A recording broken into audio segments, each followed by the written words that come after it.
Now we have the presentation of Andreas Urs Sommer. Andreas is professor for philosophy with a focus on cultural philosophy at the University of Freiburg. Since 2014, he has also been the director of the Nietzsche Kommentar research group at the Heidelberg Academy of Sciences and managing director of the Nietzsche Research Center, both located at the University of Freiburg. He published 22 books, besides articles and book chapters in several languages. And from his works, I would like to mention Andreas' contributions to the Nietzsche Kommentar series, such as his comments on the Antichrist and Beyond Good and Evil. These comments that I think are absolutely indispensable today for the research on these works or any kind of research about Nietzsche. So thank you very much for being with us today, Andreas. Thank you very much, dear Eduardo, for this kind introduction.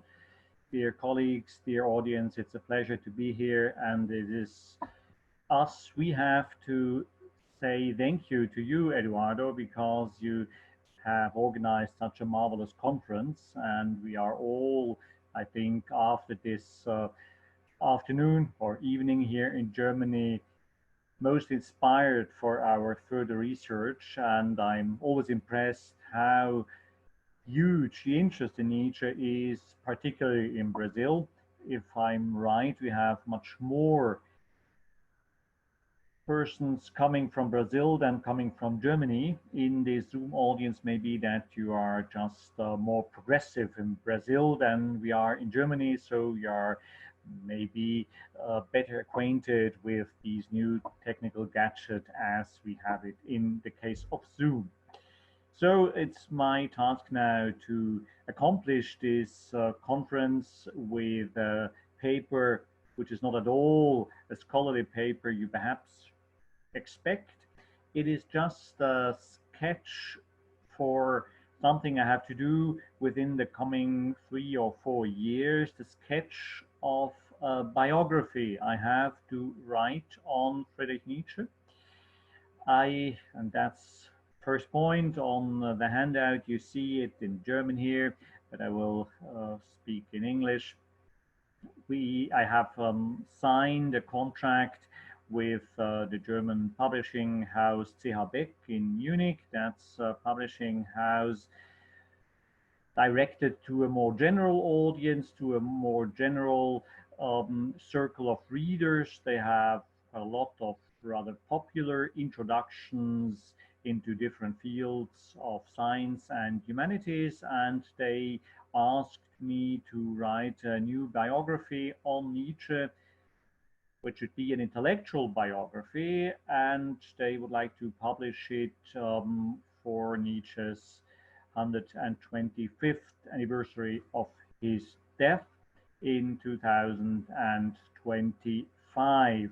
So until then, I will have to write 700 pages, print pages. In the manuscript, it will be more perhaps.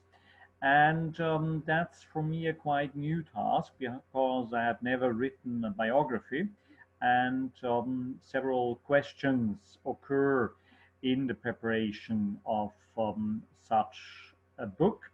And I would like to discuss with you some of the difficulties I have to face. And I'm always glad to get good advices from you, dear colleagues. So I'm eager to learn from you how such a biography could be organized. So I have listed here on my paper 6 difficulties I see as the most prominent ones, and then three, well, not really solutions, but three strategies how I try to face these or some of the problems I see. The first problem, the first difficulty is the abundance of material. Probably there is no other thinker of the 19th century of whom we have such an abundance of material one could use for a biography. And as Eduardo has just showed, has just presented us the Kolleg-Nachschriften, if I recollected rightly, to 1,250 pages, and that's just a tiny, tiny little part of that what has left from, well, that what we call Nietzsche. Certainly, on the one hand, we had the sister. She had begun with her collecting of all what concerned her brother very early, many years before she founded the Nietzsche Archive, first in Naumburg, then in Weimar. On the one hand, we have her restless collecting of all material concerning the brother. And on the other hand, we have a lot of eyewitnesses we to whom we own quite a lot of different reports. Mostly of these reports concerning the life and the thinking of Friedrich Nietzsche written after he fell into insanity. So the main question is, how can a biographer face this abundance of material? And as you know, I'm not, let's say, totally new in the field of Nietzsche research. So quite a lot of material is just in my head. I had to consider when you write a biography on Nietzsche, as recently Sue Prideaux did it. An author obviously not having a clue of that what has been done in research within the last 50 years, there is no problem of abundance of material, because when you don't know the material and when you don't know where to find it, you can just take all the other old biographies and reuse them for your own one. But I think that's not what I can do. Second difficulty, Nietzsche's self-interpretation. And we have to talk about many self-interpretations.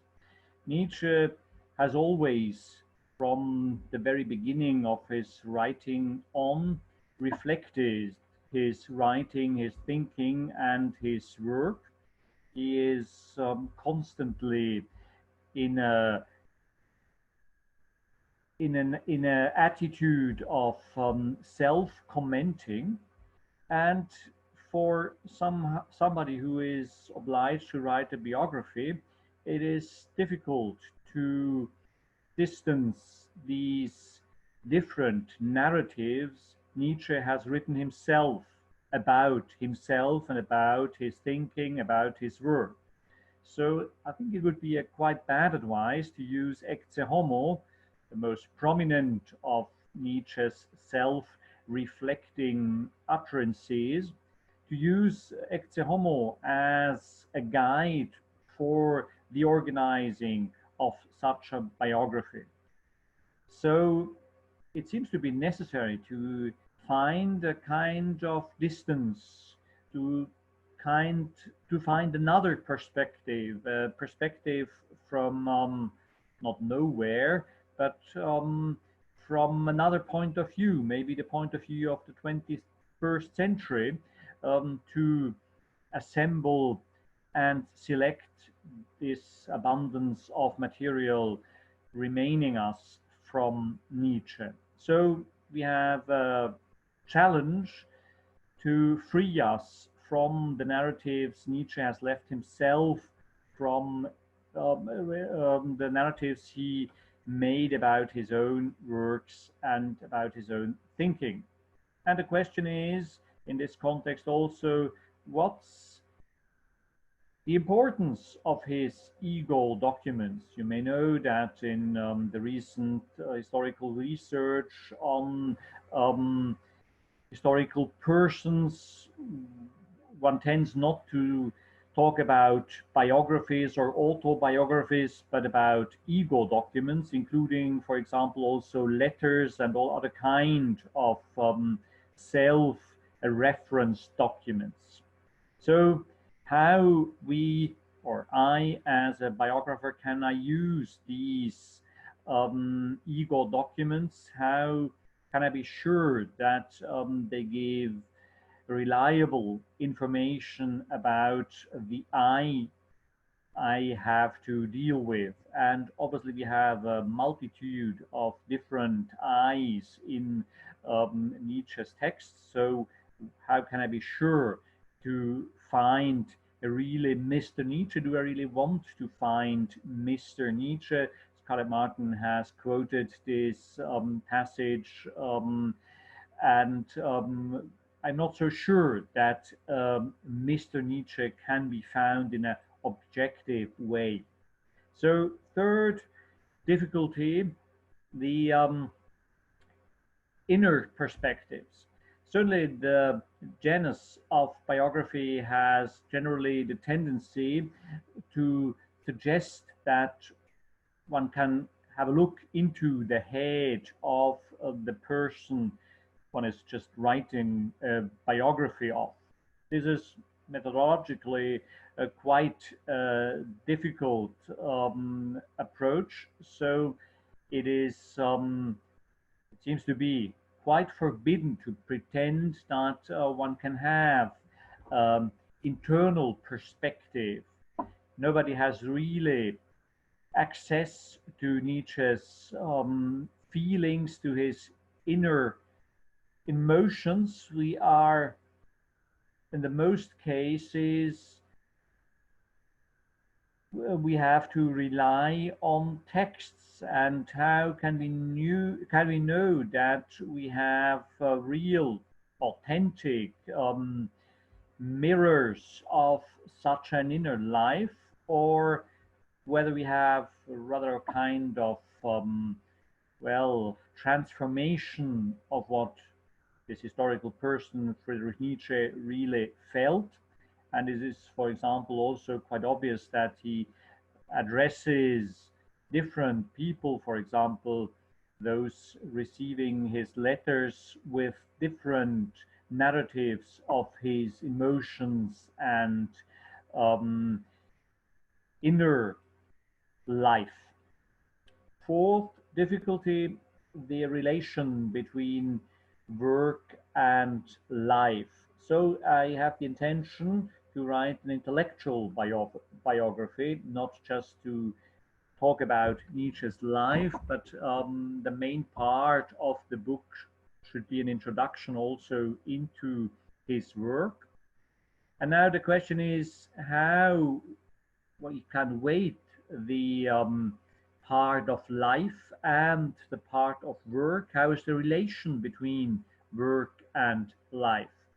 What kind of relations do exist between life and work? Is it a causal relation? Certainly, we are probably not in the position to opt for a biographistic reductionism, one could call that. So, a view reducing the work to experiences, biographical experiences the historical person Friedrich Nietzsche made. But on the other hand, also a textist or textualist reductionism is forbidden. So a mere presentation of the works, and also a reductionism, a propositional reductionism, is probably not the way I should take. So reductionism, reducting Nietzsche thinking to propositional sentences, this will probably not really lead to something which could be rightly called a biography, even an intellectual biography. The fifth difficulty is also an obvious one, namely the relation between life and context. As you all know, Nietzsche, in his ego documents, always pretends that he is an absolutely singular personality. He always tries to position himself far beyond other persons, other people. But we have just learned in the presentations of Eduardo and of Saulo Krieger that certainly he stood in the context of his time, that he was thinking and was writing under certain circumstances, under certain conditions, and in reaction to very concrete experiences, often reading experiences. And in the case of reading experiences, we have the chance to detect them. We have traces of these reading experience often, for example, in the books he possessed. How now is the question, can biography be adequate to the individual life, the thinking and the writing? And in the meantime, how can this individual life, thinking and writing be framed by the historical context? How can we bring together the context and the life? How can we detect the reactions and the actions taken under the specific circumstances Nietzsche lived in? Sixth and last difficulty for this evening, the expectation of the public.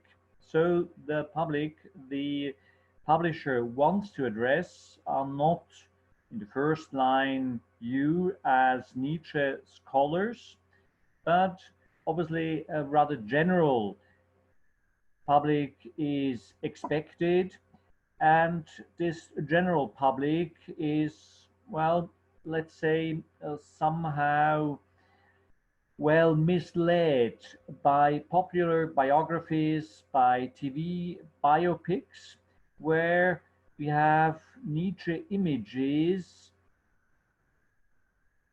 presenting the philosopher as a hero, and these pictures of Nietzsche in popular biographies and biopics have only few to do with the realities of Nietzsche's factual life. A life, as you know, is, as you as Nietzsche scholars know, is in general not a very spectacular life. He became a professor when he was quite young. He left his professorship and was a free philosopher, but he had rather great inner experiences than great experiences in the outer world. So the general public, on the other hand, expects from a Nietzsche biography also something which is highly entertaining. And we have the problem that Nietzsche's life itself, from a sober point of view, is rather not something which has a high entertaining value. So the question would be, is it possible to affect the public, this rather general audience, with the movement of Nietzsche thinking itself. So is it possible to transfer somehow the motions of this thinking into the heads of the readers of this intellectual biography? So we will see whether this could work. And I have three strategies how I would like to organize this intellectual biography. The first one is a metaphor. A metaphor Nietzsche uses quite frequently, and a metaphor quite difficult to translate into other languages. Herr werden, becoming, well, master, you would have to translate in English, but becoming master, Meister werden auf Deutsch, has a quite other connotation. I don't know whether Herr werden works in a Portuguese translation. So um, in the languages deriving from Latin, you could perhaps do something with the Latin term dominus as equivalent for Herr. Perhaps you tell me afterwards whether there is an adequate translation of Herr werden in Portuguese. I do not want to reduce Nietzsche to his so-called doctrines. On the one hand, on the other hand, I do not want to lose him, Nietzsche in quotation marks, in a plurality of different voices. So I do not only pretend that there is an empirical unity of the individual Friedrich Nietzsche, who has obviously written quite a lot of things, but I will also use this metaphor of Herr werden as leitmotif, to use this Wagnerian term. Nietzsche seems to be an individual trying to become Herr, to become master in all periods of his life, beginning in his childhood till the very last days in Torino. He, this entity, being a unity of pluralities, Friedrich Nietzsche obviously always wants also to become Herr over his many different languages and different voices he uses in his works. The second strategy I would like to use in this intellectual biography is that what Nietzsche calls in the preface to the 87th edition of the Gay Science, the Kunst der Transfiguration, art of transfiguration. This motive of transfiguration was also prominent in Saulo Krieger's presentation just some minutes ago. And you see here the German quotation from the third part of the preface to the Gay Science. Obviously, art has to be, well, there is an art of transfiguration, which is, according to this preface, philosophy. And I have the impression, and that will be the second leitmotif of my biography, that the tactics of becoming Herr is in different periods of Nietzsche's life and of his thinking such art of transfiguration. So it is most impressive, and we have just seen that in the use Nietzsche made of his Kollegennachschriften, probably when he was teaching himself as a university professor.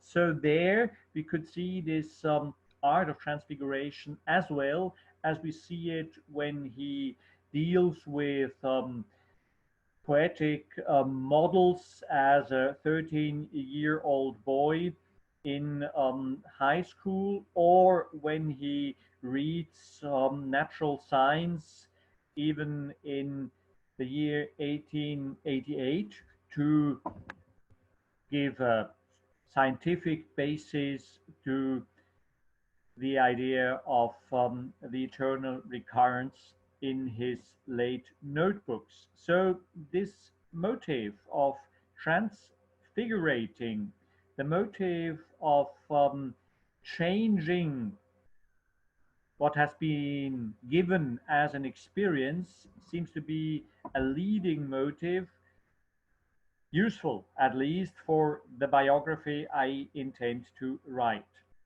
And the last point, the last tragedy I would like to choose is that what Nietzsche calls at the beginning of Human All Too Human, a historical philosophizing, not a historical philosophy. He emphasizes the act of philosophizing. So it is a kind of philosophy far beyond the historical illness Nietzsche criticizes in the second untimely meditation. It is a historical philosophizing which understands the reality as something which is just made and which is not given out of, for example, an act of divine creation.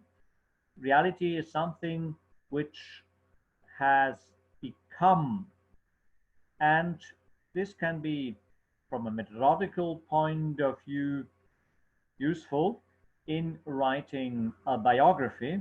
So to employ and to develop this rather sketchy idea of historisches Philosophieren in Human All Too Human for a new kind of, well, writing biography in a philosophical way.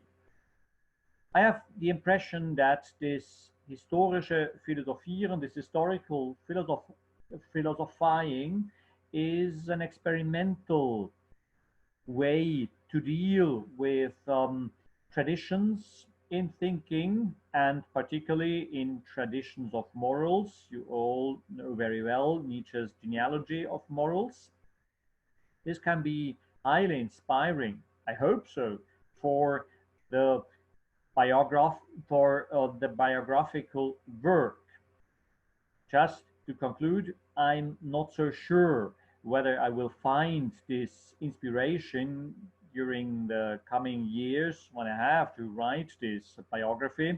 Having signed the contract is a quite heavy burden, but at the moment I'm still quite optimistic that this could be done. I hope it will be something that could also be read. Thank you very much.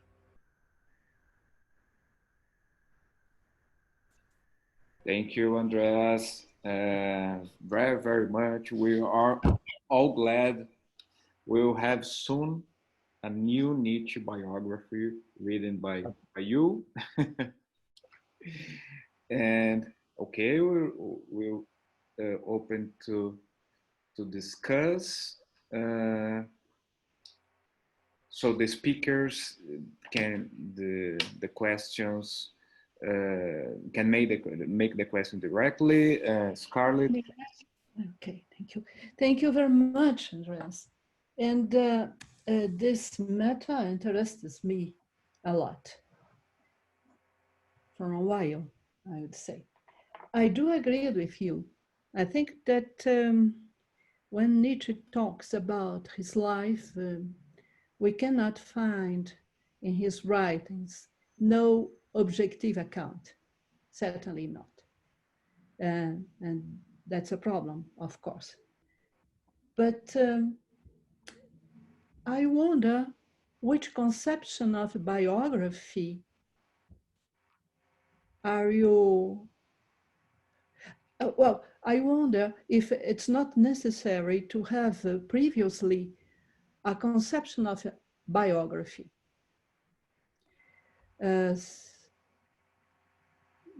That biography you are going to write, what do you mean by biography, by intellectual biography.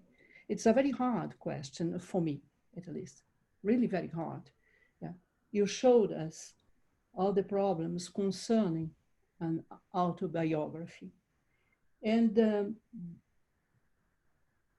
in 2004, I wrote my autobiography. It was really, really difficult to do that. And at that time, that's the point. At that time, I, I raised many questions. First of all, what conception of a subject? But I think that this first question we could transfer to a biography. When the writer writes a biography, what's his conception about his object of study? Which Nietzsche is this one? And I think there is another problem. It is the relationship between the writing itself, I mean the biography, and the object of study. Do you intend to write a book, which this book is an objective account of Nietzsche's life and work? It is also a hard question. Well, Derrida talked about biography a lot, and he raised also the question about the signature. But I think that this question is another one, is something else. It does not interest right now.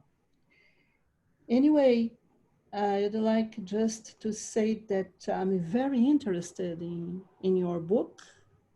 I'm expecting the publication of your book. I'll have to wait 5 years, but okay, I'll be waiting for this book.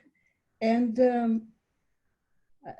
now I intended just to share with you some of the questions I've been raising for years.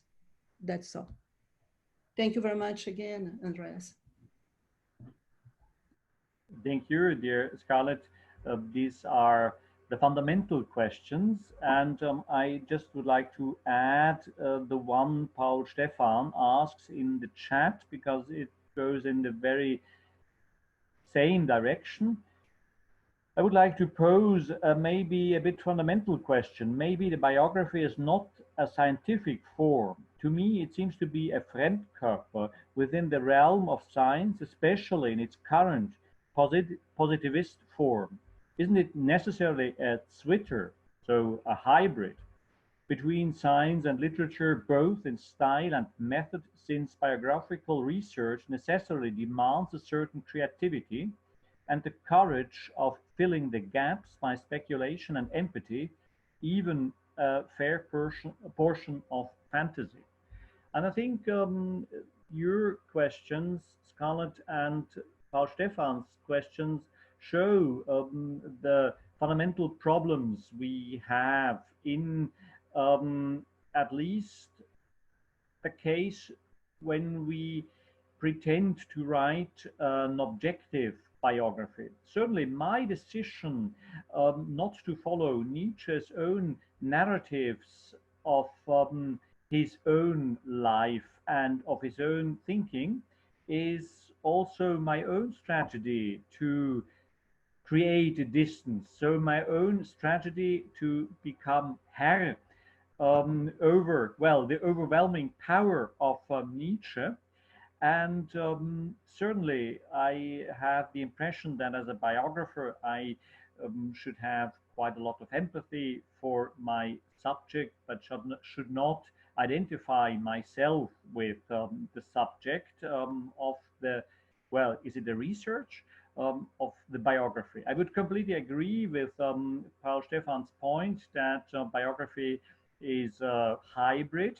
It is interesting to see that at the moment in Germany, I don't know how it is in Brazil, at least in Germany, there is a new revival of biography also in serious historical research. You can get important prizes for scholarly research when you have written a biography. Recently, for example, a biography written by a famous historian on the Empress Maria Theresia, and we have other prominent cases. So there is obviously also among historians a strong interest in this genre, but it is quite evident that this genre is not at all scientific one in a traditional sense.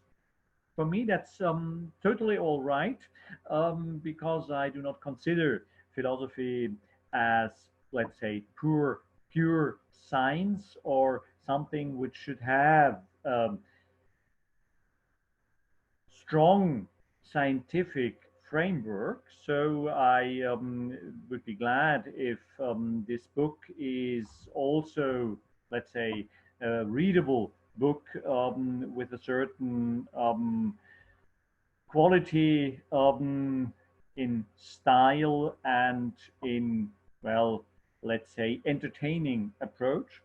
That what the normal readers of books published by the publishing house CH Beck want to have.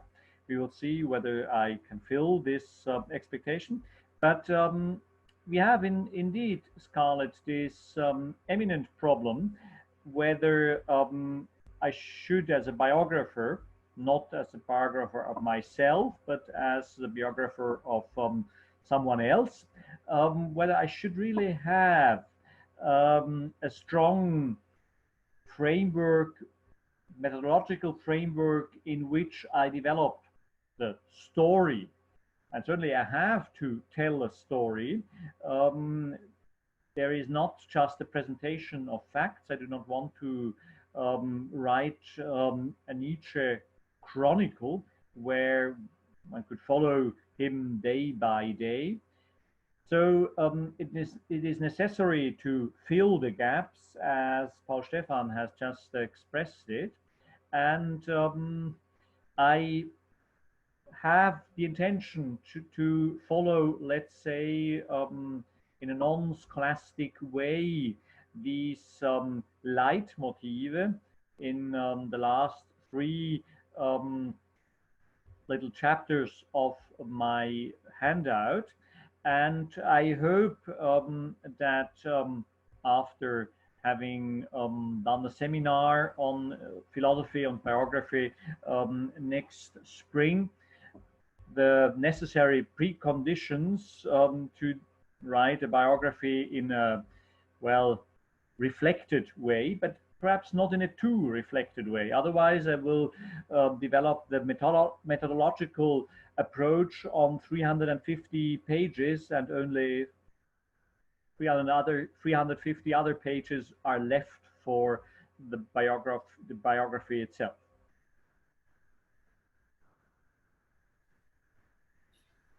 So, Andreas, I would like to use my powers as host to place a question to you. I would like to ask you if it's possible to add another kind of question on the list of questions you presented on topic Schwierigkeiten 3. So besides what's the importance of Nietzsche's own biographies for a biography on Nietzsche, what texts could be classified as autobiographical? And I think here particularly in Zarathustra. Could Zarathustra be included among Nietzsche's autobiographies. Because about this work, Nietzsche will say that it is his most personal book and that it would only be accessible to those who go through similar experiences. There is also an interesting letter in which Roth says that the wise Persian man was actually Nietzsche. So, if you agree that Zarathustra can be seen as a type, the work, as a type of autobiography, a symbolic biography, what would be the difficulties of using a text with a symbolic narrative that requires interpretation to compose an intellectual biography?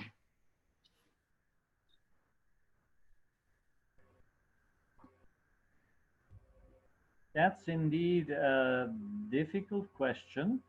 First of all, I will have to consider everything Nietzsche has ever written as a possible source for my biography.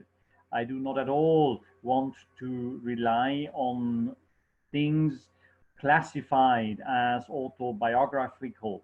So this classification sounds a little bit technical. Ego documents, ego Dokumente, at least familiar in German historical research for some years now. This avoids the reflective component always present in autobiography. You wouldn't consider a letter, for example, um, talking about circumstances of his life as autobiographical normally, but you would certainly consider it as an ego document, a document telling something about, well, the feeling of this person you deal with as a biographer.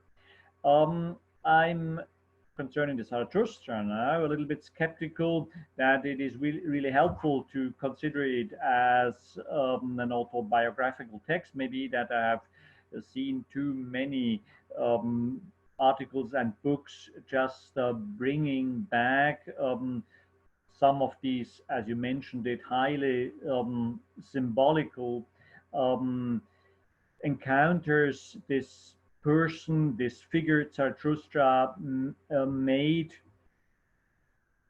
to reduct these encounters to some facts in Nietzsche's personal life, particularly facts having to do with his relationship to Lou von Salome and also Paul Rée. So I agree that is a highly symbolical text and it is a highly difficult text, but I have to take it into consideration as I have to take into consideration all of Nietzsche's works. And but I'm quite sure that this text, Also sprach Zarathustra, will pose the most intriguing difficulties when I have to integrate it into the biography itself. And I hope that Katharina's commentary will solve all my questions in advance